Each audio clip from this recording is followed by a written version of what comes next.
Hi செல்ல குட்டீஸ், இன்னைக்கு நம்ம ஸ்டெப் பை ஸ்டெப்ல ஒரு எபிசோட் நம்பர் 10 தான் பார்க்க போறோம். ஸோ ரெண்டு வீடியோ வரல, கொஞ்சம் காப்பிரைட் பிரச்சனை, அதான் நான் சால்வ் பண்ணிட்டு வரதுக்கு கொஞ்சம் லேட் ஆயிடுச்சு. சரி வாங்க இப்போ நம்ம வீடியோக்குள்ள போலாமா. எபிசோட் ஸ்டார்டிங்லேயே செக்ரட்டரியும் அதுக்கப்புறமா லிண்டாவும் நம்ம ஹீரோ கிட்ட ஹீரோயினை பத்தி பொருளி பேசிட்டு இருக்காங்க. ஆனா நம்ம ஹீரோக்கு தான் தெரியும் இல்லையா, ஹீரோயின் எதுவுமே பண்ணலன்னு சொல்லிட்டு பிரச்சனையும் நம்ம ஹீரோ முடிச்சுட்டு வந்துட்டதுனால ஸோ ஹீரோயின் கிட்ட யாரெல்லாம் கம்பெனியில தப்பா பிஹேவ் பண்ணாங்களோ அவங்க எல்லாருமே ஹீரோயின் கிட்ட கூப்பிட்டு ஹீரோயினை சாரி சொல்ல வை, ஹீரோயினை இங்க மறுபடியும் வேலைக்கு கூப்பிடு அப்படின்னு சொல்லிட்டு செக்ரட்டரி கிட்ட சொல்ல லிண்டாவுக்கு புரிஞ்சிடுது ஹீரோ தன்னை தான் சொல்றான்னு சொல்லிட்டு அமைதியா லிண்டா வெளியே போயிட.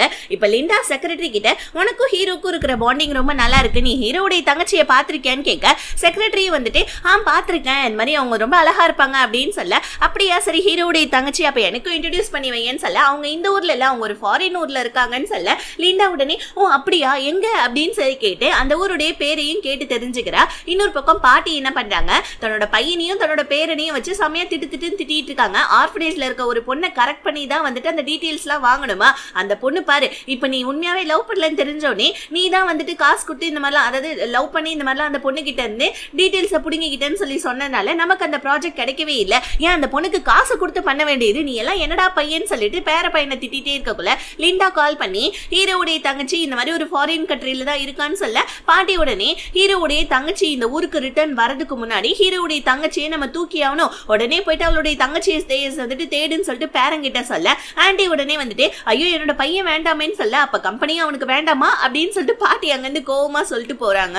இன்னொரு பக்கம் ஹீரோயின் ஆபீஸ்க்கு வந்தவனே எல்லாருமே நம்ம ஹீரோயினுடைய சீட் எல்லாம் கிழிச்சு அராஜகம் பண்ணாங்களே, அவங்க எல்லாம் சாரி கேட்டிருப்பாங்க போல இருக்கு. கூடவே லிண்டாவும் போல இருக்கு. ஹீரோயின் ஹீரோ கிட்ட லிண்டா என்கிட்ட சாரி சொன்னான்னு சொல்ல. ஹீரோ ஓகே நான் தான் அதெல்லாம் சொல்ல சொன்னேன்னு சொல்ல. ஹீரோயின் ஆக்சுவலி பாட்டி அந்த ப்ராஜெக்ட் மெட்டீரியல் எல்லாம் கொடுக்கறதுக்காக உனக்கு அந்த மீட்டிங், அந்த ஆர்ஃபனேஜ்ல மீட்டிங்ல இருந்தப்பவே சொல்லிட்டாங்க. அப்புறம் நான் அழுதப்ப நீ ஏன் என்னை கட்டி பிடிச்சி சமாதானப்படுத்தின, என்ன டீஸ் பண்றதுல அவ்வளோ உனக்கு சந்தோஷமா அப்படின்னு சொல்லிட்டு ஹீரோவை திட்டி விட்டுட்டு அங்கிருந்து கிளம்பிடுறாங்க.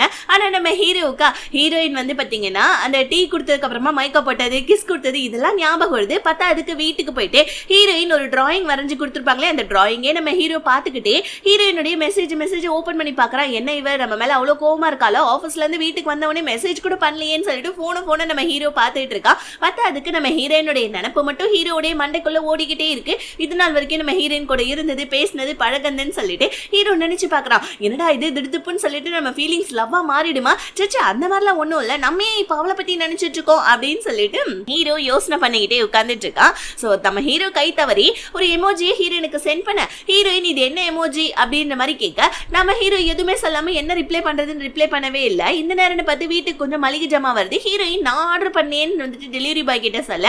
ஹீரோ மெசேஜ் பண்ணா, நான் தான் அதெல்லாம் ஆர்டர் பண்ணேன், நீ எனக்கு நாளைக்கு சூப் வச்சு எடுத்துருவா, இல்லைன்னா வச்சுக்கோ ஏன் உன்னை வீட்டை விட்டு நான் துரத்தி விட்டுடுவேன், அப்புறம் நீ ரெண்டுக்கு வேற வீட்டை தான் தேடணும்னு சொல்லிட்டு மெசேஜ் பண்ண. ஹீரோயின் அந்த டெலிவரி பாய் கிட்ட இருந்து திங்ஸ் எல்லாம் வாங்கிட்டு ஹீரோடைய வீட்டுக்கு முன்னாடி கிங் காங் குரங்கு மாதிரி ஊன்னு சொல்லிட்டு ஹீரோ மேல இருக்க கோவத்தெல்லாம் கதவு மேல காமிச்சுக்கிட்டே ஷூ எட்டி ஒதுக்கிறாங்க பாருங்க. ஷூவுமே போயிட்டு பறந்து போய் விழுந்துடுது. ஹீரோ இதெல்லாம் பாத்தீங்கன்னா அதாவது ஒரு குட்டி ஹோல் வழியா இதெல்லாம் பார்த்துட்டு ஹீரோயின் பண்றதெல்லாம் பார்த்து சிரிச்சிட்டு இருக்கா நம்ம ஹீரோ. ஸோ இப்போ அப்படியே கட் பண்ணி ஹீரோயின் இந்த ஹீரோ கதவு முன்னாடி நின்று ஹூன்னு சொல்லிட்டு கிங் காங் மாதிரி பண்ணிட்டு இருந்தாங்க இல்லையா, அதெல்லாம் ஒவ்வொரு மூவா ஹீரோ ஒரு புக்கில் குட்டியா டிராயிங் பண்ணி பார்த்துக்கிட்டே ஹீரோயின் நினைச்சு சிரிச்சிட்டு இருக்கா. நம்ம ஹீரோக்கு லைட்டா ஹீரோயின் மேல லவ் வர ஸ்டார்ட் ஆயிடுச்சு போல இருக்கு. அடுத்த நாள் காலைல ஹீரோயின் ஹீரோக்காக சூப்பெல்லாம் ரெடி பண்ணி எடுத்துட்டு வராங்க. ஹீரோயின் இங்க பாருங்க, என்னை எப்ப பாரு வீட்டை விட்டு துரத்திடுவேன்னு சொல்லிட்டு சும்மா இது பண்ணாதீங்க, நீங்க தான் என்னோட வீட்டு ஓனர், அதுக்காக சும்மா எப்ப பாரு இந்த மாதிரி தான் சொல்லுவீங்களா, நீங்க இந்த மாதிரிலாம் பண்ணிட்டு இருக்கீங்க, என்ன டீஸ் பண்றதுல அவ்வளோ உனக்கு ஹாப்பியான்னு சொல்லி கேட்க. ஹீரோடனே சரி ஓகே உட்காரு எனக்கு சூப் போட்டு கூட இந்த மாதிரி அந்த ஆர்ஃபனேஜ் ப்ராஜெக்ட்ல இதுக்கப்புறம் நீ தான் ஒர்க் பண்ண போறேன்னு சொல்ல. ஹீரோயின் இவ்வளவு நேரம் கத்திட்டு இருந்தவங்க அமைதியா உட்காந்து சூப் சர்வ் பண்ணிட்டு இருக்காங்க பாருங்க. ஹீரோவே அதை சாப்பிட்டுட்டு இருக்கான். ஹீரோயின் யதார்த்தமா நம்ம ஹீரோ ஒரு டிராயிங் பண்ணாலியா ஹீரோயினுடைய மூவ்ஸ் எல்லாத்தையும் அதோடைய புக் எடுத்து போறட்ட டக்கு நம்ம ஹீரோ அந்த புக்கை போடிங்கிட்டே ஆர்ஃபனேஜோடைய ப்ராஜெக்டை இதுக்கப்புறம் நீ தான் பார்க்க போற ரினோவேஷன் ஒர்க் எல்லாம், அதனால நீ டிசைனிங் டிபார்ட்மெண்ட்ல போயிட்டு அவங்க கிட்ட டிசைன்ஸ்லாம் கொடுத்து நல்லபடியா ஒர்க்கை ஸ்டார்ட் பண்ணுன்னு சொல்லிட்டு ஹீரோயின் கிட்ட ஃபைலை கொடுக்க. ஹீரோயினுமே ஆஃபீஸ்க்கு போயிட்டாங்க. டிசைனிங் டிபார்ட்மெண்ட்ல இருக்க எல்லார்கிட்டயுமே போயிட்டு நம்ம ஹீரோயின் அவங்களுக்கு ஏதோ ஒரு சிஸ்டர்ல குட்டி ப்ராப்ளமா இருக்கும், அதை நம்ம ஹீரோயின் சரி பண்ணிட்டு அவங்க கூடயும் ஃப்ரெண்ட்ஸ் ஆயிட்டாங்க. ஆர்ஃபனேஜ் ப்ராஜெக்டை நான் தான் பாத்துக்க போறேன்னு சொல்ல. டிசைனிங் டிபார்ட்மெண்டோட ஹெட் ஹீரோயின் கிட்ட இருந்து வீசாட்ல ஆட் பண்ணிக்கிறாங்க. ஹீரோயின் கிட்ட ஃப்ரெண்டும் ஆயிக்கிறாங்க. இப்போ ஆபீஸ்ல இருக்காங்க பாதி பேர் ஹீரோயின் கிட்ட ஃப்ரெண்ட் ஆயிட்டாங்க. ஹீரோயின் செக்ரட்டரி கிட்ட பேச வந்தா, செக்ரட்டரியா இங்க பாரு, நீ எல்லார்கிட்டயும் வந்துட்டு எல்லாரோட மனசுலயும் இடம் முடிச்ச மாதிரி என் மனசுல எல்லாம் இடம் முடிக்க முடியாதுன்னு சொல்லிட்டு போறப்ப செக்ரட்டரிக்கு கழுத்துல வலிக்குது போல இருக்கு, குட்டி குட்டி ரேஷஸ் எல்லாம் இருக்கு. இது நம்ம ஹீரோயின் கவனிக்கிறாங்க. இப்ப அப்படி கட் பண்ணி ஹீரோயின் அவங்க ஃப்ரெண்டுடைய வீட்டுக்கு போறாங்க. அதாவது ஃப்ரெண்டுடைய காஃபி ஷாப்புக்கு போயிட்டு, உன்னுடைய வீட்டு டெக்கரேஷனுக்கும் நான் எல்லா திங்ஸையுமே பார்த்து வச்சிட்டேன், உனக்கு இது ஓகேவான்னு சொல்ல, ஆஹா எல்லாமே ஓகே தான், ஆனா என்ன ஒரு பொண்ணு மட்டும் இருந்தா நல்லா இருக்கும் அப்படின்னு மாதிரி சொல்ல ஹீரோயின் ஒரு அட்ரஸ் கொடுத்து அங்க போன்னு சொல்றாங்க. ஹீரோயின் டேட்டிங்க்கு தான் கூப்பிடறான்னு சொல்லிட்டு ஹீரோயினுடைய ஃப்ரெண்டும் போவ. ஆக்சுவலி அது ஒரு பார்க்குடைய அட்ரஸ். என் பொண்ணை கல்யாணம் பண்ணிக்கிறியாப்பான்னு சொல்லிட்டு இந்த இது அந்த பொண்ணுங்களுடைய டீட்டெயில்ஸ்லாம் வச்சுட்டு அம்மாங்கெல்லாம் வந்துட்டு ஹீரோயினோட ஃப்ரெண்டை தவிர்த்து ஹீரோயினோட ஃப்ரெண்டு ஹீரோயினை பிடிச்சி திட்டி விட்டுட்டு அங்கேருந்து கிளம்பிட்டான். ஸோ இப்போ ஹீரோயின் வந்துட்டு செக்ரட்டரி கிட்ட ஒரு ரேஷஸ்க்கான மருந்து கொடுத்து, உங்க கழுத்துல நிறைய ரேஷஸ்லாம் இருக்கு, செவந்து போயிருக்கு, நான் இதை தான் தடவுவேன், நீங்க இதை வச்சுக்கோங்கன்னு சொல்ல செக்ரட்டரி வேணாம்னு சொல்ல ஹீரோயின் அதை கொடுத்துட்டு போயிட. செக்ரட்டரிக்கு செம கோவம் வருது. ஹீரோக்கு கால் பண்ணி உன்னை உடனே பார்க்கணும்னு சொல்ல ஹீரோ பசங்க கூட உட்காந்து விளையாடிட்டு இருக்கான். ஒரு கம்பெனியோட சிஇஓ பசங்க கூட உட்காந்து விளையாடிட்டு இருக்கான்னு சொல்ல, சிஇஓனா உட்காந்து விளையாடக்கூடியாமா, என்னமா நீ பேச்சு பேசுறேன்னு சொல்ல உடனே ஹீரோயின் என்னோட க்ளோஸ்ல நெருங்கி வர பாக்குறா. அப்படி மட்டும் அவன் வந்தானா என்னோட பாஸ்ட பத்தி அவளுக்கு தெரியறதுக்கு வாய்ப்பு இருக்குது, அதனால அவன் என் பக்கத்துல நெருங்கி வரக்கூடாது அப்படின்னு சொல்ல ஹீரோ டக்குன்னு அவ்வளவுதானே, இதுக்கே டென்ஷன் ஆகுற, நான் ஹீரோயின் கிட்ட சொல்லி இதுக்கப்புறம் உங்ககிட்ட நெருங்க விடாம நான் பாத்துக்கிறேன்னு சொல்ல செக்ரட்டரிக்கு சமக்கம் வருது. என்னடா இது எதை சொன்னாலும் ஹீரோனுக்கு சப்போர்ட் பண்றானேன்னு சொல்லிட்டு இப்ப நம்ம ஹீரோயினை கூப்பிட்டு எல்லார் மனசுலயும் இடம் முடிக்கிற ஓகே, பட் ஆனா வந்துட்டு எதுக்காக நீ தேவையில்லாம செக்ரட்டரி கிட்ட எல்லாம் போய் பேச, அவங்க கிட்ட எல்லாம் பேசாத, அவங்க கிட்ட இருந்து கொஞ்சம் தள்ளியேருன்னு சொல்ல ஹீரோயினுமே சரி ஓகேன்னு சொல்லிட்டு போயிட்டாங்க. ஆனா ஹீரோயினுக்கு புரியல ஹீரோ ஏன் அந்த மாதிரி சொல்றான்னு சொல்லிட்டு, பட் இருந்தாலும் ஹீரோயின் ஓகேன்ற மாதிரி சொல்லிட்டு போயிட ரெஸ்ட் ரூமுக்கு போனா அங்க வந்து பாத்தீங்கன்னா ரெஸ்ட் ரூம்ல இருந்து நம்ம செக்ரட்டரியோடைய சத்தம் கேக்குது. நீங்க ஓகே தானேன்னு சொல்லிட்டு ஹீரோயின் ரெஸ்ட் ரூம் கதவை தட்டி கேட்க செக்ரட்டரிக்கு கழுத்து ரொம்ப வலிக்க ஆரம்பிக்குது போல இருக்கு. ஹீரோயின் என்னாச்சு, நான் ஹாஸ்பிட்டல் கூட்டு போவான்னு கேட்க அதெல்லாம் ஒண்ணும் வேணாம்னு சொல்லிட்டு போறாங்க பாருங்க. அப்படியே மயக்க போட்டு கீழே விழ வர ஹீரோயின் என் மேல நீங்க எவ்வளவு கோவமா இருந்தாலும் பரவாயில்ல, ஃபர்ஸ்ட் வாங்க நான் ஹாஸ்பிட்டல் கூட்டு போறேன்னு உப்பு மூட்டை தூக்கி எடுத்துட்டு போயிட்டு ஹாஸ்பிட்டல்ல சேர்த்துறாங்க.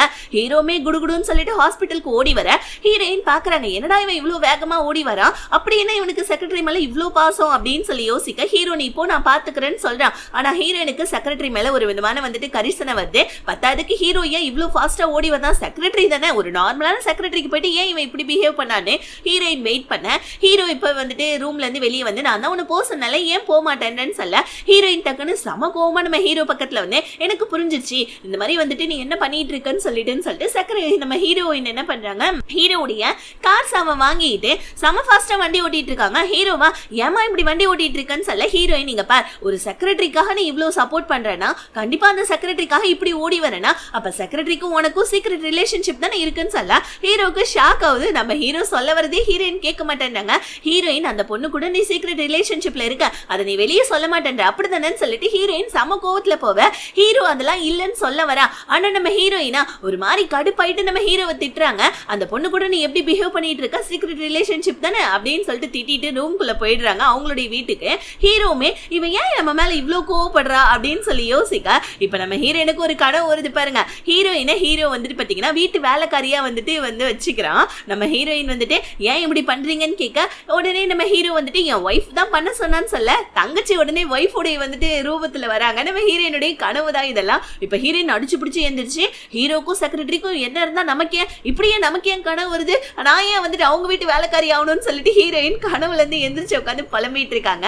இன்னொரு பக்கம் இந்த ஆண்டி இருக்காங்க இல்லையா, ஹீரோயினுடைய அப்பா அம்மா கிட்ட போயிட்டு நீங்க இந்த மாதிரி பெரிய வீட்டுல இருந்தீங்க இப்ப வந்து இப்படி கஷ்டப்படுறீங்களேன்னு சொல்லிட்டு எகத்தாலம் பேசிட்டு இருக்காங்க. பட் இருந்தாலும் இவங்க அதெல்லாம் பெருசா எடுத்துக்காம ஹீரோயினும் ஹீரோவும் ரொம்ப க்ளோஸா இருக்காங்கன்னு கேள்விப்பட்டேன். இந்த மாதிரி ஹீரோயின் நம்ம வீட்டு பொண்ணுதான் அப்படின்றது ஹீரோக்கு மட்டும் தெரிஞ்சிச்சுன்னா என்ன ஆகுன்றது தெரியும்லன்னு சொல்ல பட் இருந்தாலும் ஹீரோயினுடைய அப்பா அம்மாவுக்கு லைட்டா பயமா தான் இருக்கு. ஆனா தன்னோட அண்ணி கிட்ட ஓகே ஒன்னும் பிரச்சனை இல்லை, என்ன என்னோட பொண்ணை வந்துட்டு நானே பாத்துக்க போறேன், அவ்வளவுதானே, போங்க போங்க வேலை போயிடுச்சுன்னா அப்படின்ற மாதிரி அண்ணி கிட்ட சொல்லிடுறாங்க.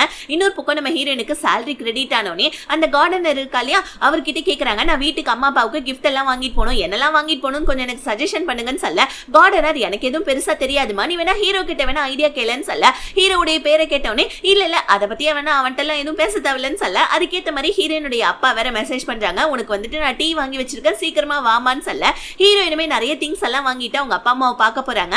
இது எல்லாத்துக்கான சஜஷனே எனக்கு ஹீரோ தான் கொடுத்தானோடனே ஹீரோயினுடைய அப்பா மூஞ்சி மாறுதே. டக்குன்னு நம்ம ஹீரோயினுடைய அப்பா இந்தமா உனக்கு கூட நான் டீ வாங்கி வச்சிருக்கேன், உனக்கு டீனா ரொம்ப பிடிக்கும் இல்லன்னு சொல்ல ஹீரோயின் அதை வாங்கிக்கிட்டே ஹீரோ கூட இது ரொம்ப பிடிக்கும் தெரியுமா அப்படின்னு சொல்ல உடனே நம்ம ஹீரோயினுடைய அம்மா அப்பா என்ன சொல்றாங்க, நீ ஹீரோ கூட ரொம்ப க்ளோஸ் ஆயிட்டியாமா, நீ மறந்துட்டியா, நீ எந்த ஃபேமிலியை சேர்ந்தவன் சொல்லிட்டு ஹீரோக்கு மட்டும் அது தெரிஞ்சிச்சுன்னா வந்துட்டு அதுக்கப்புறம் அவனோட பிஹேவியரே வேற மாதிரி இருக்கும், உன்னை வேலையை விட்டு தூக்கிடுவான், உங்ககிட்ட ரொம்ப ஹார்ஷா நடந்துப்பாமா, அதனால நீ அவன்கிட்ட க்ளோஸா பழகாதன்னு சொல்ல ஹீரோயினுமே ஓகேப்பா எனக்கு புரிஞ்சுது, அது மட்டும் இல்லாம நான் ஏன் அவகிட்ட க்ளோஸா பழக போறேன், அவனுக்கு ஆல்ரெடி கேர்ள் ஃப்ரெண்ட்லாம் இருக்குதுப்பா அப்படின்னு சொல்லிட்டு ஹீரோயின் சரி ஓகே நான் இந்த மாதிரி கொஞ்சம் வந்துட்டு 1 hour பர்மிஷன் போட்டு தான் வந்திருக்கேன், நான் கிளம்புறேன்னு சொல்லிட்டு ஹீரோயின் அங்க இருந்து கிளம்புறாங்க. சோ ஆனா நம்ம ஹீரோயின் அவங்க அப்பா அம்மா சொன்னதையே யோசனை பண்ணிட்டு வராங்க. நம்ம வந்துட்டு இந்த மாதிரி நம்ம பாட்டியோடைய வீட்டு ஃபேமிலி பொண்ணு தான் தெரிஞ்சா ஹீரோ கண்டிப்பா வேலையை விட்டு தூக்கிடுவான், இப்பதான் வந்துட்டு நம்ம ஹீரோ வேற வேலை கொடுத்துருக்கான், இப்பதான் சம்பளமும் வேற வந்திருக்குது, இப்ப எதுக்கு நமக்கு இந்த பிரச்சனை, அது மட்டும் இல்லாம நான் ஏன் வந்துட்டு ஹீரோவும் செக்ரட்டரியும் வந்துட்டு சீக்ரெட் ரிலேஷன்ஷிப்ல இருந்தாங்கன்னு தெரிஞ்சு நான் ஏன் ஹீரோ கிட்ட கத்தன, எனக்கு என்ன அவன் மேல ஃபீலிங்ஸா, அதெல்லாம் ஒண்ணும் இல்ல அப்படின்னு சொல்லிட்டு புலம்பிக்கிட்டே ஆபீஸ்க்கு வந்தா ஹீரோ ஆப்போசிட்ல வரா பாருங்க. வேணும்னு நம்ம ஹீரோயின் ஷூலேஸ் கட்டுற மாதிரி நடிச்சு நம்ம ஹீரோ கிட்ட இருந்து தப்பிச்சு வந்துட்டு இது மீட்டிங் ரூம்குள்ள வந்துடுறாங்க. ஹீரோ இந்த மாதிரி ஹீரோயின் இக்னோர் பண்ணிட்டு போனதுனால என்ன வீட்டு வாடகை இவ்வளோ ஏத்தவா அவ்வளோ ஏத்தவான்னு மெசேஜ் பண்ண ஹீரோயின் மீட்டிங்கை கூட கவனிக்காம ஹீரோ கூட உட்காந்து சேட் பண்ணிட்டு இருக்கேன். லிண்டா கத்ரா மீட்டிங் நேரத்துல என்ன போனை நோண்டிட்டு இருக்கன்னு கத்தனவனே ஹீரோயின் தெரியாதனமா ஹார்ட் எமோஜியை ஹீரோக்கு சென்ட் பண்ணி விட்டுறாங்க. டக்குன்னு நம்ம ஹீரோ இந்த எமோஜியை பார்த்துட்டு சிரிச்சிட்டு இருக்கான் சைட்ல நின்றுட்டு. ஏன்னா ஹீரோக்கு டீஸ் பண்றது நம்ம ஹீரோயினை ரொம்ப பிடிச்சிருக்குது போல இருக்கு. அடுத்தது ஹீரோயின் மீட்டிங்கை முடிச்சுட்டு வெளியே வர டக்கு நம்ம ஹீரோ மேலே மோதி கீழே விழ வர ஹீரோ பிடிச்சிக்கிறான். இருந்தாலும் நம்ம ஹீரோயின் குடுகுடுன்னு சொல்லிட்டு ஓடிடுறாங்க. இப்ப நம்ம ஹீரோயின் ரெஸ்ட் ரூம்ல இருக்கக்குள்ள செக்ரட்டரி பேச வராங்க. ஹாஸ்பிட்டல்ல கொண்டு போய் வந்துட்டு சேர்த்ததுக்கு ரொம்ப தேங்க்ஸ்னு சொல்ல ஹீரோயின் பரவாயில்லன்னு சொல்லிட்டு போப்பாக்க செக்ரட்டரி வாயை நம்ம ட்ரிங்க்ஸ் பண்ணலான்னு கூப்பிட ஹீரோ சொன்னா இல்லையா செக்ரட்டரி கிட்ட இருந்து தள்ளி இருன்னு. ஹீரோயின் இல்ல பரவாயில்ல இருக்கட்டும்னு சொல்ல நீ இன்விடேஷன் ரிஜெக்ட் பண்றியா, ஹீரோ ஏதாவது சொன்னானா, பாஸ் ஏதாவது சொன்னாரா, பரவாயில்ல வா நீ நானும் வந்துட்டு இப்போ ஒரு நல்ல ஃப்ரெண்ட்ஸா மாறிடலான்னு ஹீரோயினும் சரி ஓகே வந்துட்டு செக்ரட்டரி கூட ஒரு நல்ல ஃப்ரெண்ட் ஆகலான்னு சொல்லிட்டு கன்வின்ஸ் ஆகி சரி ஓகே நான் ட்ரிங்க்ஸ் பண்ண வரேன்னு ஒத்துக்கிறாங்க. இப்போ நம்ம ஹீரோயின் செக்ரட்டரி கிட்ட வந்துட்டு நீங்களும் ஹீரோவும் சீக்ரெட் ரிலேஷன்ஷிப்ல தானே இருக்கீங்க, எனக்கு அது நல்லா தெரியுமான்னு சொல்ல செக்ரட்டரி சிரிச்சுக்கிட்டே ஐயோ அதெல்லாம் ஒன்றும் கிடையாது, நாங்க 2 பேருமே ஜஸ்ட் பாஸ் அண்ட் எம்ப்ளாய் மட்டும் தான் சொல்ல ஹீரோயின் பொய் சொல்லாதீங்கன்னு சொல்ல சத்தியமாமா நம்புமான்னு சொல்ல ஹீரோயின் ஓ அப்படியா அப்படின்னு சொல்லிட்டு இருக்காங்க. பட் இருந்தாலும் நம்ம ஹீரோயின் நம்பவே இல்லை. இந்த நேரம் பார்த்து நம்ம ஹீரோயினுடைய அங்கிள் இருக்காப்லையா அவர் வந்து நம்ம ஹீரோயினை கலாய்ச்சி விட்டுட்டு இருக்காரு. இந்த மாதிரி ப்ராஜெக்ட் எங்க கையில கிடைக்கலதான் நீ என்ன பெரிய ஆளா அப்படி இப்படின்னு சொல்லிட்டு வந்துட்டு இப்ப கலாய்ச்சி விட்டுட்டு இருக்கான். அங்கிள் எங்க வந்துட்டு செக்ரட்டரி கிட்ட நம்ம இந்த வீட்டு பொண்ணுதான்றத சொல்லிட்டு வரோன்னு பயந்துட்டு இருக்கா. ஆனா ஆல்ரெடி தான் நம்ம செக்ரட்டரிக்கு தெரியும் இல்லையா அந்த வீட்டு பொண்ணுதான் சொல்லிட்டு இப்போ உடனே இந்த அங்கிள் என்ன பண்றாங்க செக்ரட்டரி கலாய்ச்சி விட்டுட்டுக்கா பக்கத்துல வர செக்ரட்டரி என்ன பண்றாங்க அங்கிளை கலாய்ச்சி விட ஹீரோயின் இதை பார்த்து சிரிக்கிறாங்க. தனக்கு ஒரு நல்ல ஃப்ரெண்டு கிடைச்சிட்டாங்கன்னு ஹீரோயின் மனசுக்குள்ள ஹாப்பியாவ இப்ப செக்ரட்டரி நான் ஹீரோடைய செக்ரட்டரி தேவையில்லாம என்கிட்ட வம்பு வலிச்சுக்கிட்டா நான் வேற மாதிரி நடந்துப்போன்னு சொல்ல அங்கிளுமே நகர்ந்துடுறாங்க. ஹீரோயின் மாஸ் பண்ணிட்டீங்க போங்கன்னு சொல்ல 2 பேருமே சேர்ந்து இப்ப ஹீரோயினுடைய வீட்டுக்கு சரக்கடிக்கிறதுக்காக போறாங்க. ஹீரோயினும் சரக்கடிச்சுக்கிட்டே நம்ம ஹீரோ பத்தி சொல்ல ஆரம்பிக்கிறாங்க. ஹீரோ பத்தியும் பேசுறாங்க. இப்ப செக்ரட்டரி கேக்குறாங்க நீ ஏன் எங்க கம்பெனில வந்து வேலைக்கு சேர்ந்தேன்னு சொல்ல ஹீரோயின் இல்ல ஆக்சுவலி வந்துட்டு நான் வந்துட்டு இந்த மாதிரி அவங்க பாட்டியோடைய கம்பெனியவே அதாவது நல்லா குடிச்சிருந்தாலுமே கொஞ்சம் தெளிவா நம்ம ஹீரோயின் நான் அந்த கம்பெனிக்கு வேலைக்கு போனேன் ஆனா என்ன வேலைக்கு எடுத்துக்கல அப்புறம் தான் ஹீரோடைய கம்பெனிக்கு வேலைக்கு வரலான்னு நினைச்சேன். இந்த மாதிரி டிசைனிங்க காமிச்சு நான் ஒரு நல்ல டிசைனர்னு ப்ரூவ் பண்ணலான்னு இருந்தேன். ஆனா ஹீரோ வந்துட்டு என்ன ஒரு நல்ல டிசைனராகவே பார்க்க மாட்டேன்னா வேலை கொடுத்து கூட டிசைனிங் ஜாப் எதுவுமே கொடுக்க மாட்டேன்றான் தெரியுமான்னு சொல்லிட்டு நம்ம ஹீரோ பத்தி தப்பா நம்ம செக்ரட்டரி கிட்டே புலம்பிட்டு இருக்க.